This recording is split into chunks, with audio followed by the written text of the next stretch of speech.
நம்ம லாஸ்ட் வீடியோவில் முதலாம் உலகப் போரை பற்றி பார்த்துருப்போம். இப்போ முதலாம் உலகப் போருக்கு அப்புறமா ஐரோப்பிய நாடுகள் எப்படி இருக்குதுங்கிறத பார்க்கலாம். சிதைந்த ஐரோப்பா யார், எந்த நாடு என குழம்பி தவித்த மக்கள் நெருக்கடியில் ஜெர்மனி இருக்கிறாங்க. ஒரு புறம் கடன், மறுபுறம் சீர்குலைந்த பொருளாதாரம் என எல்லா திசைகளிலுமே இறுகி போன ஜெர்மனி நிலைமையை சமாளிக்க புதிய நாணய நோட்டுகளை அச்சடிக்கிறதுக்கு முடிவு பண்ணுறாங்க. இதுவரைக்கும் வரலாறு காணாத ஒரு சம்பவத்தை ஐரோப்பாவில் நிகழ்த்தியும் காமிக்கிறாங்க ஜெர்மனி. முதலாம் உலகப் போருக்கு பின்னாடி நாடுகள் தன்னுடைய எல்லைகளை வரைந்து தமக்கான சுதந்திரத்தை அறிவிக்கிறாங்க. இருந்தாலும் இந்த மத்திய கிழக்கு மற்றும் ஐரோப்பாவின் மைய பகுதிகளில் உள்ள மக்கள் தாங்கள் எந்த நாட்டை சேர்ந்தவங்க அப்படின்னு தெரியாத ஒரு குழப்பமான ஒரு சூழ்நிலைக்கு தள்ளவும் படுறாங்க.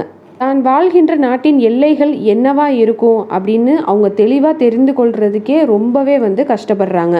பல்வேறு தேசிய இயக்கங்களுக்கு இடையே சிறிய சிறிய போர்கள் நடக்குது. பிற பிரதேசங்களில் கைப்பற்றவும் முயல்கிறாங்க. கலையிலையும் அறிவியல்லையும் செழித்திருந்த மறுமலர்ச்சி காலத்தில் மலர்ந்த பல எழுத்தாளர்கள், கலைஞர்கள், கவிஞர்கள், அறிவியலாளர்கள், கண்டுபிடிப்பாளர்கள் என தனது விலை இல்லாத செல்வங்களை ஐரோப்பா பறிகொடுக்கவும் செய்யுது. ஒவ்வொரு ஐரோப்பிய நாடும் லட்சக்கணக்கான உயிர் சேதத்தை பார்க்குறாங்க. தந்தையை இழந்த குழந்தைகளின் எண்ணிக்கை அதிகமாகுது. வீட்டின் பொருளாதார சூழலை அந்த பெண்கள் தலையில் அதெல்லாம் விழுகுது. இப்போ பெண்கள் அதிக அளவில் வேலைக்கு செல்றதுக்கு ஆரம்பிக்கிறாங்க. வறுமையோட அந்த உச்சத்துக்கே போகுது. ஜெர்மனி மற்றும் கிழக்கு ஐரோப்பாவில் நிலைமை இன்னுமுமே ரொம்ப மோசமாகுது. முக்கியமாக கிழக்கு ஐரோப்பாவின் வரைபடம் அடுத்த சில ஆண்டுகளில் பல முறை திருத்தியும் வரையப்படுது. போரில் ஜெர்மனிகிட்ட இருந்து பிடுங்கியதை பிரெஞ்சுக்காரர்களும் ஆங்கிலேயர்களும் அவங்களுக்குள்ளேயே பங்கு போட்டு பிரிச்சுக்கிறாங்க. போர் இழப்பீடுகள், உள்நாட்டு அமைதியின்மை, பணவீக்கம், அதுக்கப்புறமா ஐரோப்பிய பொருளாதாரத்தை ஆட்டம் காண வைக்குது. அனைத்து ஐரோப்பிய நாடுகளுமே ஒரு பெரிய பொருளாதார வீழ்ச்சியில் முடங்கி இருக்கிறாங்க. முதலாம் உலகப் போரோட தொடக்கத்தில் அமெரிக்கா ஐரோப்பாவுக்கு 4 மில்லியன் அமெரிக்க டாலர்கள் கடன் பட்டிருந்தது. ஆனால் அதுவே போரின் இறுதியில் ஐரோப்பா அமெரிக்காவுக்கு 10 பில்லியன் டாலர்களை கடனாகி இருக்குது. சூழ்நிலை அப்படியே தலைகீழாக மாறுது. போருக்கு முன்னதாக உலக பொருளாதாரத்தின் மொத்த உள்நாட்டு உற்பத்தியில் சுமார் 9% வெளிநாட்டிலிருந்து நிகர சொத்து வருவாயுடன் பிரிட்டன் முன்னணி மூலதன ஏற்றுமதியாளராக இருக்கிறாங்க. ஜெர்மனி போன்ற பிற முன்னணி பொருளாதாரங்களை விட மொத்த உள்நாட்டு உற்பத்தியில் வர்த்தகத்தில் அதிக பங்கை வச்சுட்டு இருக்கிறாங்க. ஆனால் இது எல்லாமே முதலாம் உலக போருக்கு பின்னாடி இது அப்படியே நிலைமை மாறுது. முதலாம் உலக போரில் கொடுக்கப்பட்ட அந்த மனித விலைங்கிறது மிக கொடூரமானது அப்படின்னே சொல்லலாம்.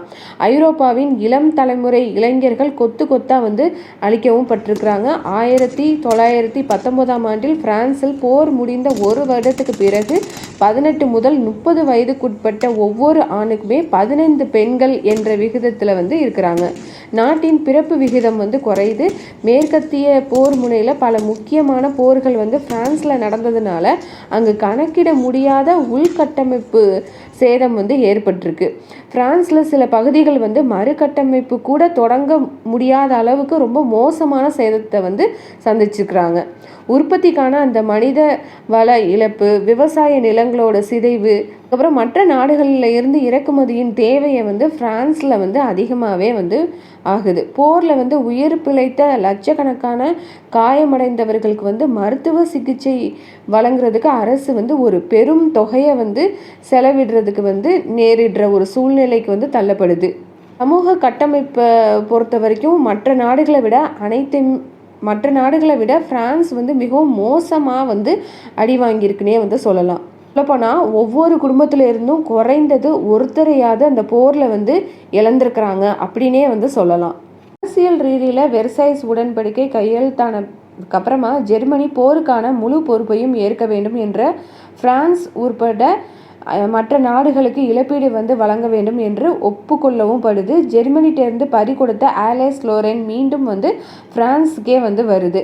அதே மாதிரி ஜெர்மனிக்கும் பிரான்ஸுக்கும் இடையில் ஓடிட்டு இருந்த ரேன் ஆற்றின் இருபுறமும் உள்ள நிலமான ரெயின்லாண்டிலிருந்து அனைத்து ஜெர்மன் துருப்புகளும் அகற்றப்பட்டு ஜெர்மன் இராணுவத்தை பிரான்ஸோட கட்டுப்பாட்டுக்கு வருது. இது எல்லாமே ஜெர்மனிக்கு பிரான்ஸ் மீது கடுமையான ஒரு வெறுப்பை வந்து ஏற்படுத்துது. பிற்காலத்தில் 2ஆம் உலகப் போருக்கான விதையும் வந்து விதைக்கவும் செய்யுது.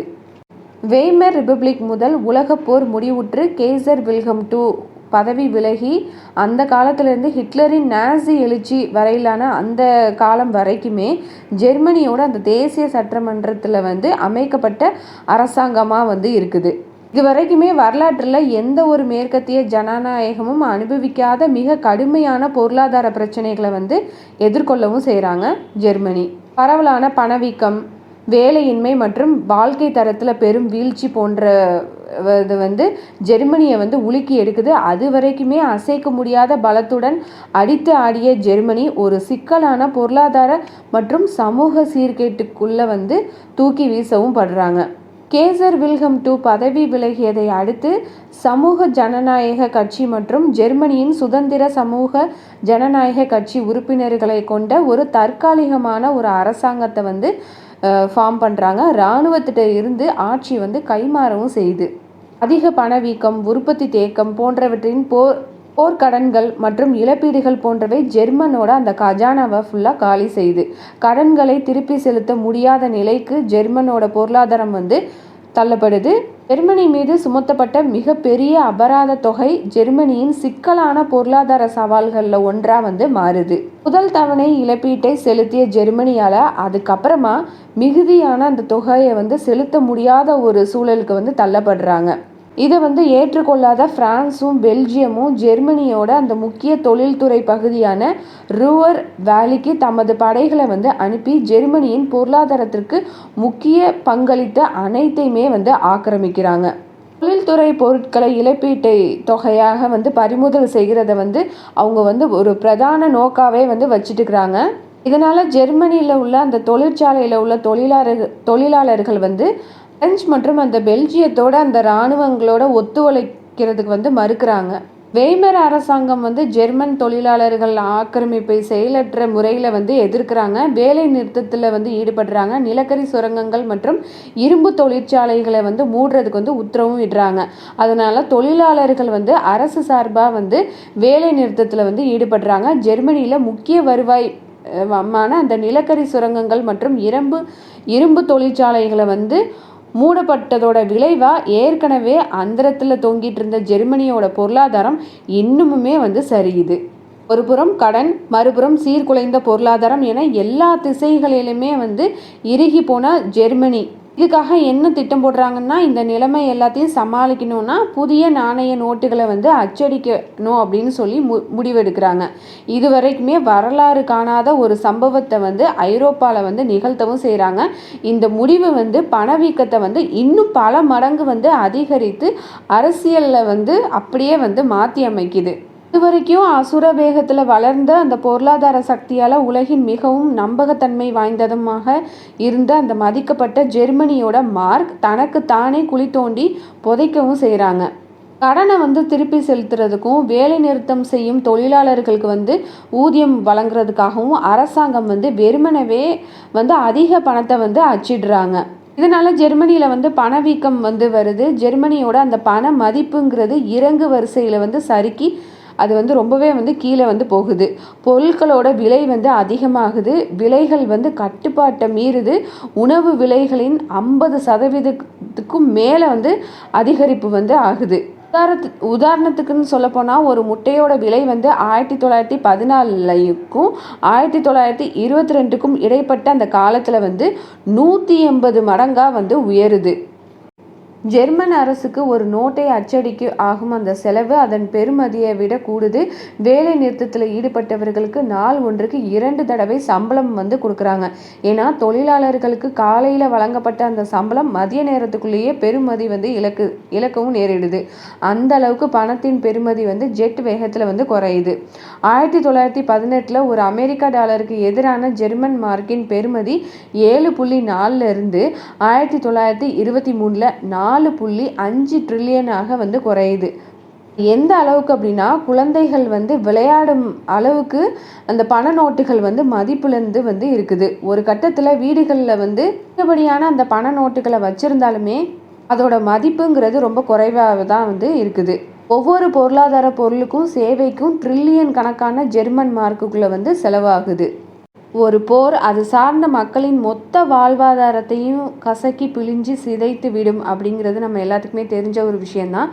அதே வேளையில் எரியும் தீயின் கருகும் சாம்பலின் துகள்களில் இருந்து உயிர் பெறும் ஃபீனிக்ஸ் பறவையாக உருவாகும் தலைவர்களும் அந்த புதிய சரித்திரத்தை தீட்டி செல்பவர்கள் என்பது மீண்டும் ஒரு முறை ஐரோப்பாவில் வந்து நிரூபணமாகுது. யுத்தத்தின் வெப்ப அனல் அணையும் முன்பே அதிலிருந்து குதித்து எழுந்து மீண்டு வந்த ஜெர்மனி வேறு வழியில் தனது இரண்டாவது ஆட்டத்தை வந்து ஆரம்பிக்குது. பல சிக்கல்கள், கொடூரங்கள், இன அழிப்பு என அனைத்து குற்றங்களும் அதில் வந்து அடங்குது. கடனில் வீழ்ந்த ஐரோப்பா வந்து எப்படி கரையேறுச்சு, அதனால் ஜெர்மனியோட கதை வந்து இதோட முடிஞ்சிருச்சு அப்படின்னு நேச நாடுகள் பெருமூச்சு விட்ட வேளை இதோட முடியலை அப்படின்னு சொல்லி அதில் ஜெர்மனி வந்து அதிலேருந்து மீண்டு எழுந்து வர்றாங்க. அது என்னங்கிறத நம்ம அடுத்தடுத்த வீடியோவில் வந்து பார்க்கலாம்.